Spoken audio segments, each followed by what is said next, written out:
तो आज हम एक्सरसाइज 6.1 का क्वेश्चन करने वाले हैं, लाइन्स एंड एंगल्स का। Exercise 6.1 lines and angles. रेखाएं एवं कोण के एक्सरसाइज करने वाले हैं। 6.1 का क्वेश्चन नंबर 1 है। क्वेश्चन नंबर 1 में जो कहता है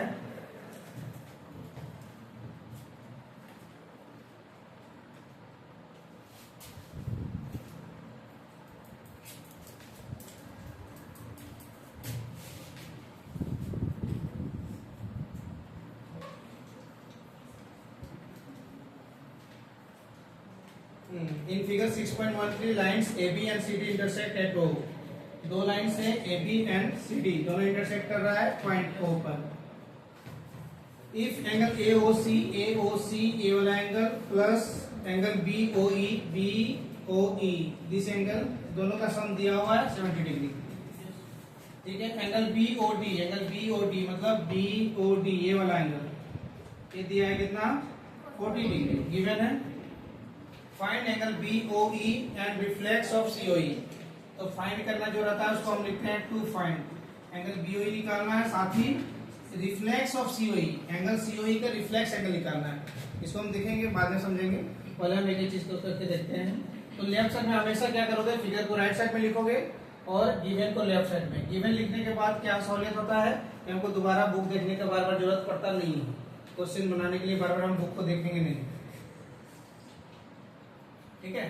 तो हम अप्रोच कैसे करेंगे, देखेंगे कि हमको क्या दिया हुआ है। इस पर गहन चिंतन होना चाहिए कि हमको क्वेश्चन में दिया हुआ क्या है, उस पर ध्यान में रखेंगे। साथ ही साथ उस चीज को फाइंड करने की कोशिश करेंगे जो हमको फाइंड करना है। तो यहाँ पर एंगल BOE निकालना है। BOE जो गिवन दिया हुआ है, दोनों एंगल में से एक तो एंगल है BOE। AOC और BOE दोनों, AOE और ये एंगल दोनों का सम दिया है 170 डिग्री, दोनों का योग दिया है 170 डिग्री। और एक तो दिया है तुम्हारा नहीं 40 डिग्री नहीं दिया है, कुछ नहीं दिया है, दोनों का सम दिया हुआ है। इसी को फाइंड करना है। ठीक है ना।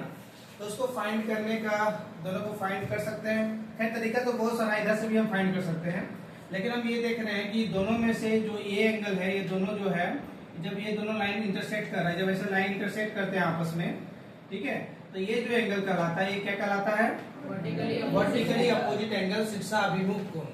हिंदी में बोलते हैं शीर्षाभिमुख कोण। ये दोनों इक्वल होते हैं और ये दोनों एंगल इक्वल होते हैं। This two angles are equal and this two are equal, है ना, वर्टिकली अपोजिट एंगल से। तो यहाँ पर भी वही चीज हो रहा है। ये दो AB and CD intersect each other at point O। ठीक है। यहाँ पर लिख सकते हो since AB and CD intersects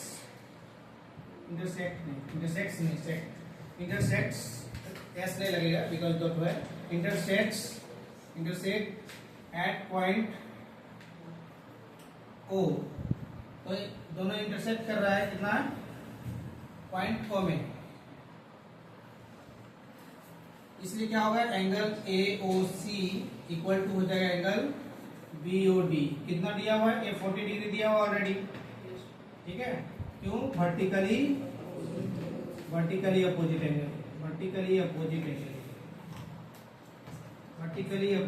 angle. इसको हिंदी में बोलते हैं शीर्षाभिमुख कोण।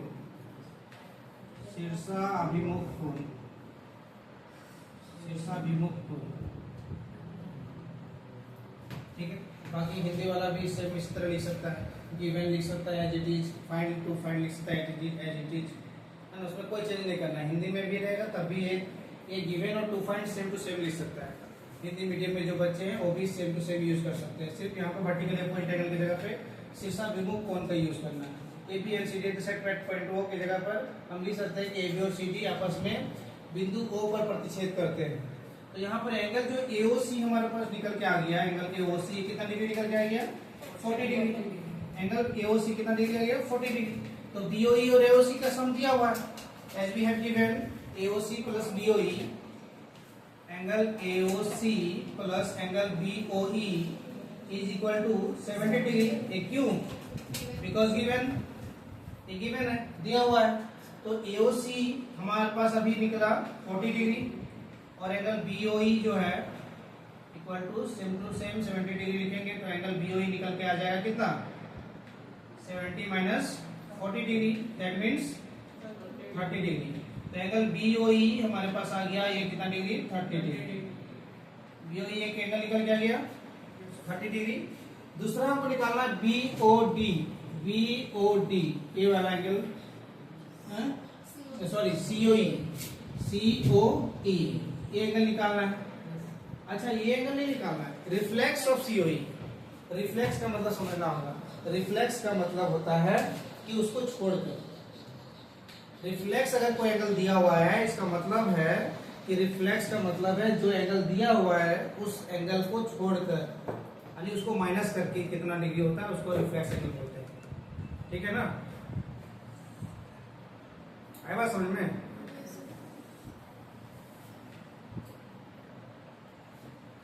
तो देखते हैं हम लोग, तो सबसे पहले हम COE निकाल लेते हैं, उसको माइनस कर देंगे 360 में तो रिफ्लेक्स एंगल निकल जाएगा। ठीक है, पहले हम COE को निकाल लेते हैं। तो COE कहाँ पे है, यहाँ पे COE, ये दिस वन है, ये COE है ना। तो यहाँ पर हम देख रहे हैं कि तुम्हारा जो एंगल है, angle AOC plus angle COE plus angle BOE equal to कितना 180 डिग्री। लीनियर पेयर लिख सकते हैं यहाँ पर, डायरेक्टली क्यों तुम, ठीक है। यहाँ पर लिखोगे लीनियर पेयर, बकायदा यार लीनियर पेयर दो एंगल नहीं 3 एंगल में बदल गया है, लेकिन हम लोग लिख सकते हैं, कोई दिक्कत नहीं है। लीनियर पेयर AOC ये जो एंगल है AOC और BOE ये जो एंगल है BOE, ये दोनों मिलाकर हमारा गिवन है, तो इसको एक साथ लिख सकते हो। AOC इसको तुम इधर ले आओ, एंगल BOE लिख सकते हो ना, ऐसा ये दोनों को साथ में लिख सकते हैं और COE को थोड़ा दूर कर देते हैं, कोई दिक्कत नहीं ना। अरे भैया 2 + 3 लिखो +4 हो तो हम लिख सकते हैं 2 + 4, 3 को दूर कर दे, बतिया तो बराबर है ना। हाँ एक ही बात। तो AOC प्लस BOE और एंगल COE को इधर ले आते हैं तो इक्वल टू कितना होगा 180 degree. AOC plus BOE is given 70 degree, ये 70 डिग्री है। COE क्या हो गया, COE निकालना है, angle COE equal to how much 180 degree. तो एंगल COE यहाँ से निकल के आ जाएगा हमारा 180 डिग्री माइनस 70 डिग्री, इसलिए therefore angle COE equal to 180 minus 70 110 degree. COE कितना गया, लेकिन आपको COE नहीं निकालना है, यहाँ क्या निकालना है reflex of COE। Reflex of COE का मतलब है उसको छोड़कर उल्टा साइड से है ना, रिफ्लेक्स एंगल। तो रिफ्लेक्स का मतलब है 360 में माइनस कर देंगे तो हम लिखेंगे therefore reflex of angle COE equal to how much 360 degree minus 110 degree, कितना होगा 052 250 डिग्री है आंसर। चेक करो।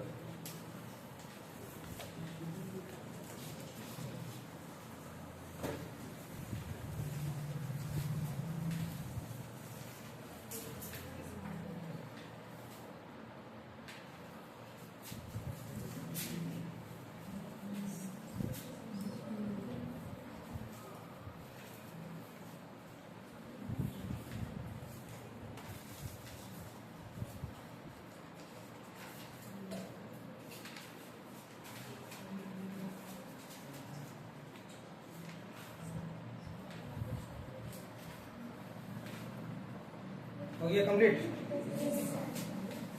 तो नेक्स्ट क्वेश्चन देखते हैं हम लोग।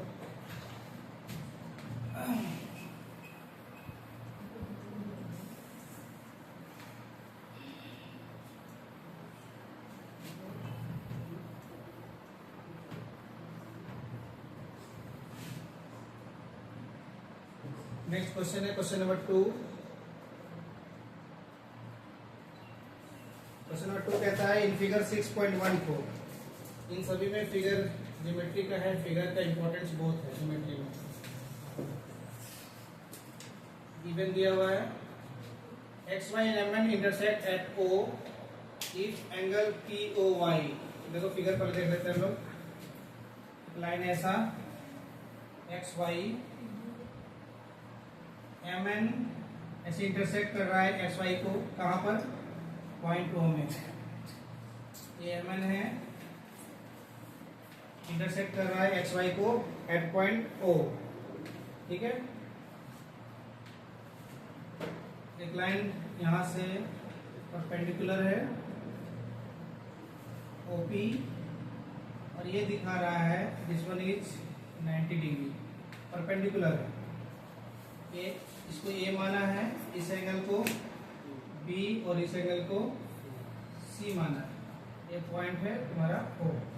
ठीक है, फिगर क्वेश्चन में कह रहा है in figure 6.14 lines X Y and M N intersect at O if angle P ओ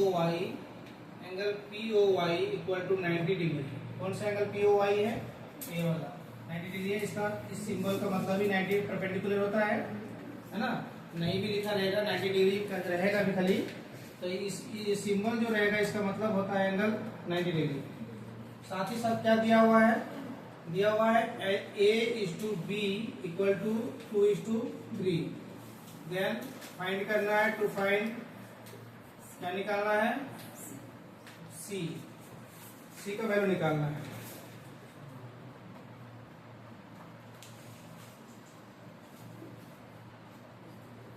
देखो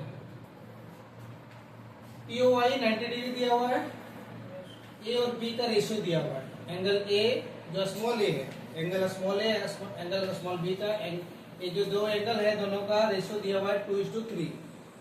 साथ ही साथ जो सी है small c, this means A वाला angle X Y O Y N, X O N, A वाला एंगल यानी कि जो स्मॉल सी जिसको रिप्रेजेंट किया गया है, इस एंगल का वैल्यू निकालना है।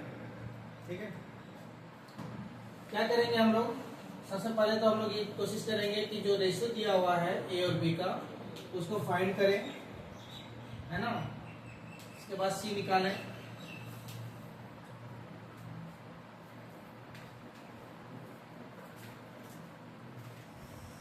एंगल POI परपेंडिकुलर है, एंगल POI जो है 90 डिग्री है, गिवन है।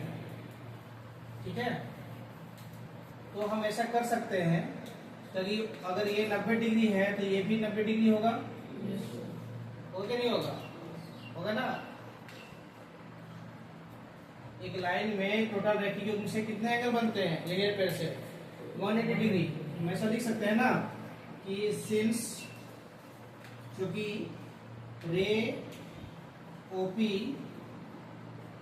स्टैंड्स ऑन लाइन XOY, ये जो OP रे है ये सीधा खड़ा है, इधर 90 डिग्री स्टैंड कर रहा है इस पे, है ना, इसका स्टैंड है। रे अगर स्टैंड है एक्सियम के थ्रू, एक्सियम से हम जानते हैं कि अगर कोई किसी लाइन में, स्ट्रेट लाइन में कोई रे खड़ा हो तो रे के दोनों तरफ बनने वाले जो आसन कोणों का योग जो होगा तो रेखीय युग्म कहलाता है और 180 डिग्री होगा। ठीक है, तो एंगल हम यहाँ पर ले लेते हैं XOP, angle XOP plus angle YOP equal to how much, 180 degree. क्यों, रेखीय युग्म से ये क्या होंगे, दोनों का सम 180 डिग्री होगा। अच्छा, एंगल XOP YOP ये दिया है ऑलरेडी 90 डिग्री, यहाँ पर हम 90 डिग्री डाल देंगे तो ये इक्वल टू कितना होगा, 180 डिग्री। तो एंगल XOP इक्वल टू कितना हो जाएगा, 180 minus 90, how much, this will be equal to 90 degree. That means angle XOP is equal to 90 degree.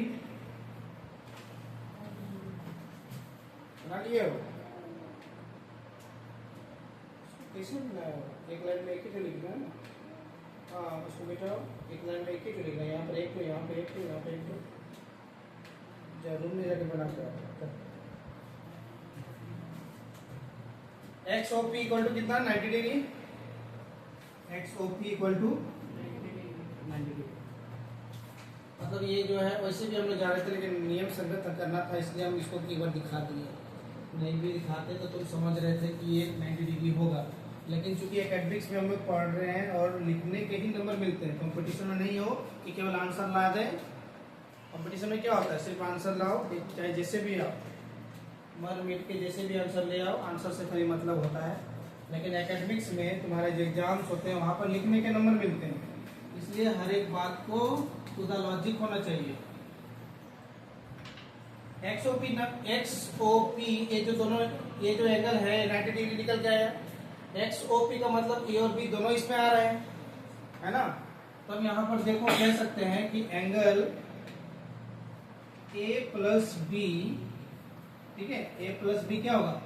अच्छा, हम थोड़ा सा यहाँ पर एक और चीज मान लेते हैं, जो ये रेशियो दिया है, कभी भी हम लोग रेशियो पर पढ़े हैं कि जो रेशियो दिया रहेगा और उस रेशियो को जितना रेशियो दिया रहेगा उतना एक्स मान लेते हैं, है ना। तो हम क्या करेंगे, लेट ए इक्वल टू कितना दिया है रेशियो 2:3, तो 2x मान लेते हैं और b को हम मान लेते हैं dx, ठीक है ना। तो यहाँ पर देखते हैं इन एंगल XOP, है ना, या फिर हम लिख सकते हैं angle A plus B equal to क्या, कितना है, एंगल XOP है कि नहीं, एंगल XOP है।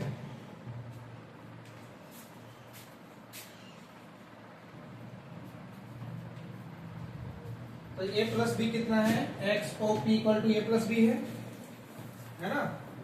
A को कितना माने हम लोग 2x, B को माने हैं 3x, XOP के वैल्यू यहाँ निकाले थे 90 डिग्री, पुट कर देना है 2x plus 3x how much 5x equal to then x equal to 90 degree divided by 5, 5 से कट गया 18 × 90, याद है। x का वैल्यू कितना आया 18 डिग्री, ठीक है ना। 18 डिग्री आ गया, तो a का वैल्यू कितना होगा 2x, that means 2 into 18 36 degree, और b 3x, that means 3 into 18 18 दिया 54।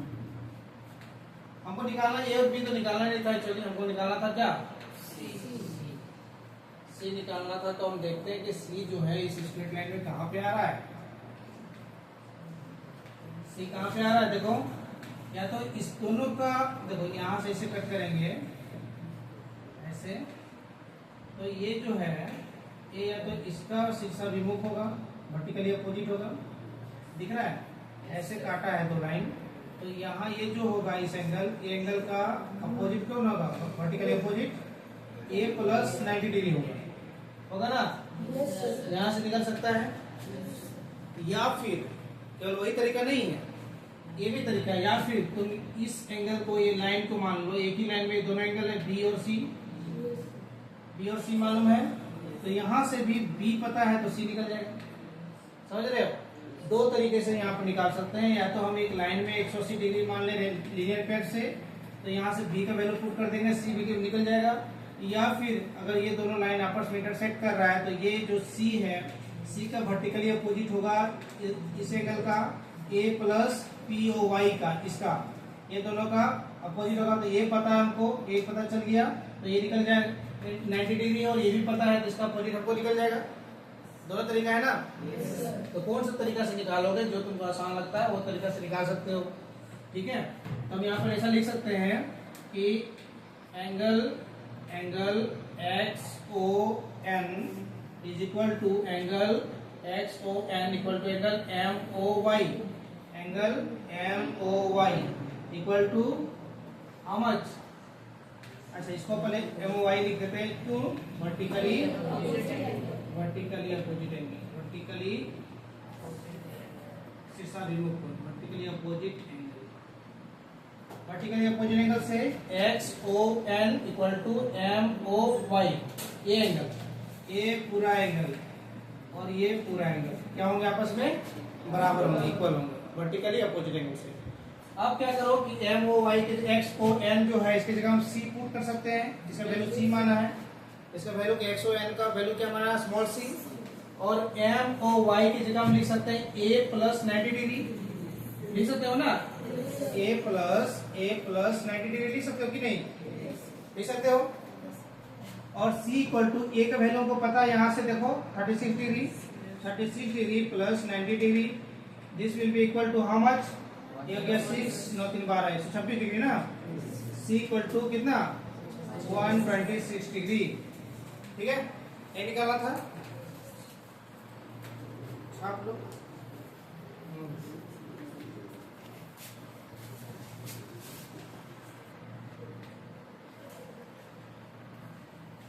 कंप्लीट हो गया।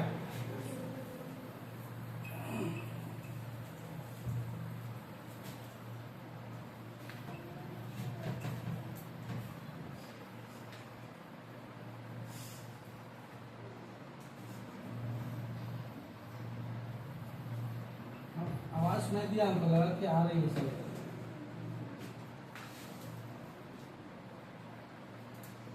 हाँ ठीक है, जाओ।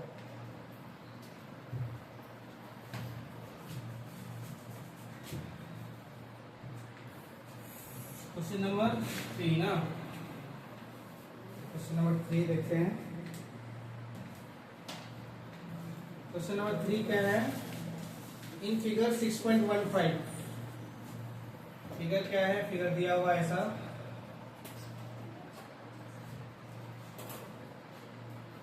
एक लाइन है एस, ये क्यू है, ये आर है और ये है T.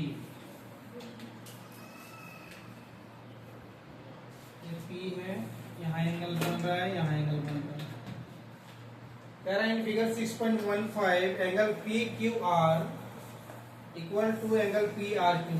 P Q R equal to P R Q. अच्छा, angle P Q R equal to angle P R Q equal दिया हुआ है, गिवन है, दिस वन इज गिवन।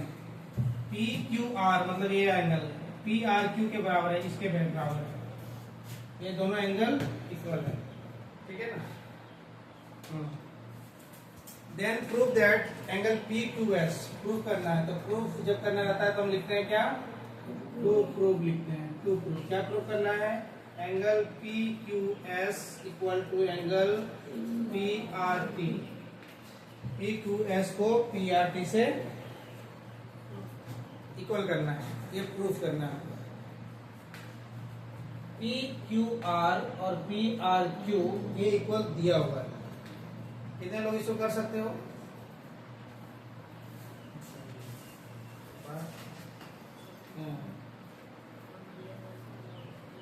कभी कभी हाथ उठता है लेकिन बोर्ड में भेजते हैं तो नहीं बनता है। कॉन्फिडेंस है, चलो देखते हैं प्रूफ। नेक्स्ट प्रोसेस समझ लेते हैं। प्रूफ जब करना रहता है तो प्रूफ लिखते हैं। P Q R equal to P R Q given है, दोनों इक्वल है, तो बताओ कि ये दोनों भी इक्वल होगा, है ना। तो हम ऐसा करते हैं, क्या करते हैं, जो ये पी क्यू है ये रे है ना। ये रे पी क्यू कहाँ पर खड़ा है? Stands on line S T. S T लिखो खाली, कोई जरूरत नहीं है ज्यादा लिखने का। एस टी में खड़ा है कौन सा? पी क्यू, है ना। पी क्यू ये जो लाइन है, ये जो रे है, ये रे जो है इस लाइन में खड़ा है। दैट मीन्स ये हुआ कि ये वाला लाइन प्लस ये सॉरी ये दिस एंगल एंड ये एंगल दोनों इक्वल टू कितना होगा? तो यहाँ लिखेंगे angle S Q P plus angle R Q P equal to how much? Because linear pair, रैखिक युग्म। ठीक है, सही है।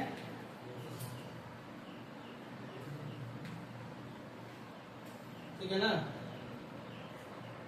हाँ,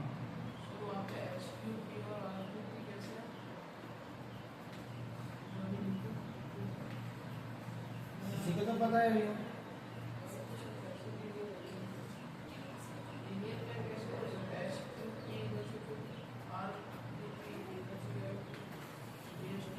लीनियर पेयर कैसे होता है? तो तुम अचरज वाला क्वेश्चन पूछ दिया। ये तो हम 3 क्लास से पिछले 3 क्लास से पढ़ा रहे हैं। एक लाइन है, उस लाइन पे अगर बताओ तुम जो है पूरा रामायण खत्म हो गया, बोलता है कि राम कौन है, सीता भी नहीं पूछ रहा है, राम ही पूछ रहा है कौन है। एक लाइन ऐसा है और एक कोई रे अगर इस तरह से खड़ा हो तो ये एंगल दोनों का सम कितना होता है?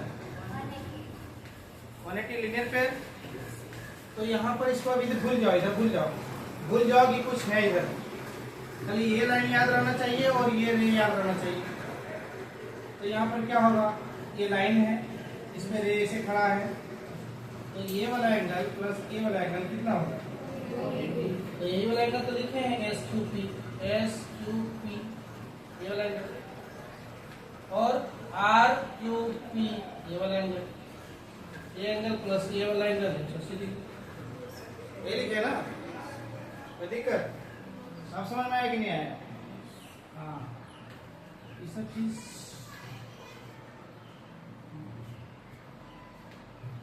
बढ़िया समझ लेना शुरू में, अगर नहीं समझ में आता तो उसके लिए पूछ लेना है।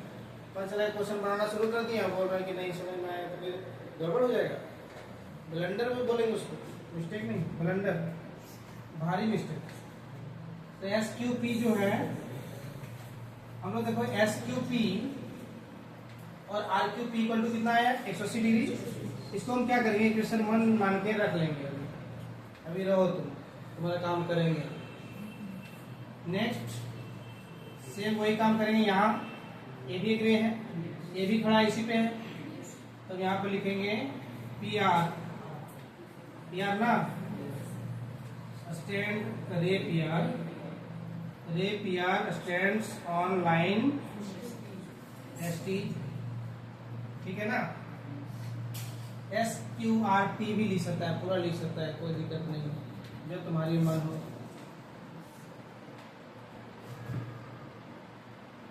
चला गया, कोई बात नहीं।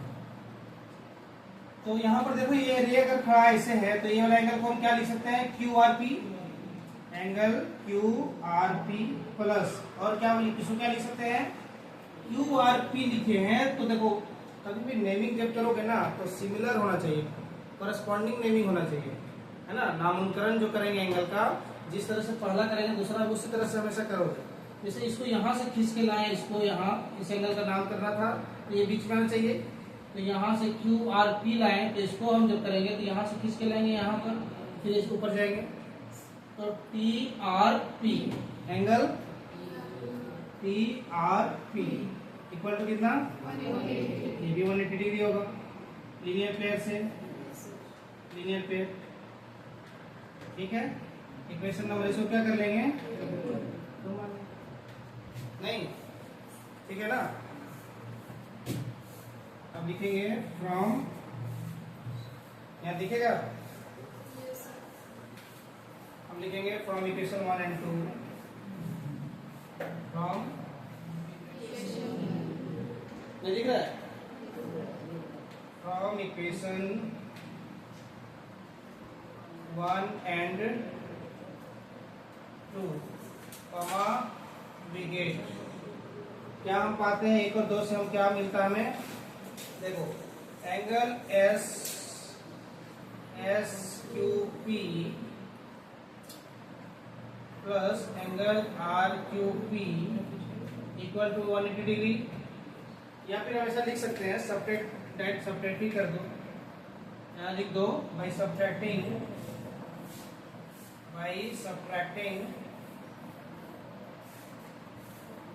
Equation number 2 from 1, comma we get, है ना। तो हम क्या कर रहे हैं? 2 को सब्ट्रैक्ट कर रहे हैं किससे? 1 से, तो 1 को पहले लिखेंगे। तो SQP angle plus angle RQP equal to 180 degree, और सेकेंड है क्या?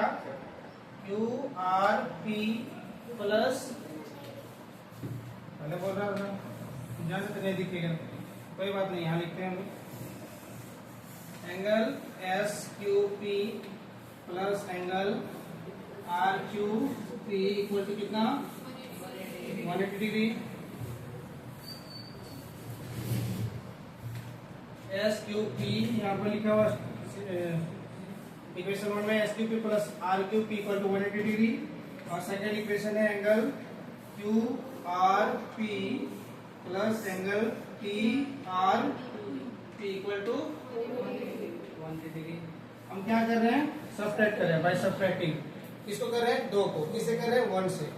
2 को 1 से सब्ट्रैक्ट कर रहे हैं, ठीक है। हाँ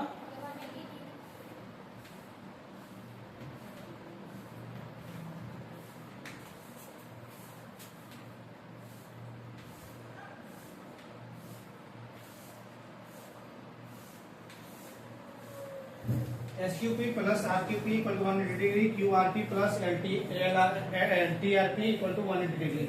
हम कर रहे हैं माइनस सब्ट्रैक्ट, इसलिए सब्ट्रैक्ट का साइन देंगे। देखो ये प्लस था, ये माइनस हो गया, ये प्लस था, ये माइनस हो गया, ये प्लस था, ये माइनस हो गया। अब हमको ये देखना है कि क्या दो कोई ऊपर और नीचे वाला इक्वल है। यहाँ पर देखो गिवन में क्या दिया हुआ था, पी क्यू आर और पी आर क्यू क्या था, इक्वल था। P Q R P R Q, यहाँ पर पी क्यू आर कहीं दिख रहा है, देखो पी क्यू आर यही है, पी क्यू आर यही है ना, आर पी क्यू या पी क्यू आर यही है। और साथ में क्या है, पी आर क्यू, कौन सा ये है, क्यू आर पी या पी आर क्यू, ये दोनों क्या है, इक्वल है। और ये माइनस है और ये प्लस है, कट जाएगा, कटेगा कि नहीं, ठीक है। तो बचा कौन, angle S Q P plus में, और ये माइनस में क्या बचा, angle T R P equal to कितना, ये 180 माइनस 180 0। तो क्या हो जाएगा, angle S Q P equal to minus को उधर ले जाएंगे, टी आर पी बचेगा, होगा कि नहीं। अब एस क्यू पी को तुम अरेंज करके लिख सकते हो, एस क्यू पी को क्या लिख सकते हो, पी क्यू एस है ना, एस क्यू पी को लिख सकते हो ना भाई, पी क्यू एस लिख सकते हो, पी क्यू एस। और पीआरपी को क्या लिख सकते हो, टीआरपी को, ये यहाँ पर दिया हुआ पीआरटी लिख सकते हो, एक ही बात है, टीआरपी बोलो चाहे पीआरटी बोलो, एक ही बात है। इस चीज को हम लोग शुरू में भी ध्यान देकर वैसा बना सकते हैं, ठीक है, बस वैसा नाम नेमिंग कर सकते हैं। नेमिंग में कंफ्यूजन नहीं होना चाहिए, थोड़ा देख लोगे फिगर तो अच्छी बात रहेगा। तो P Q S equal to PRT, ये आ गया, ये हमको लाना था, हेंस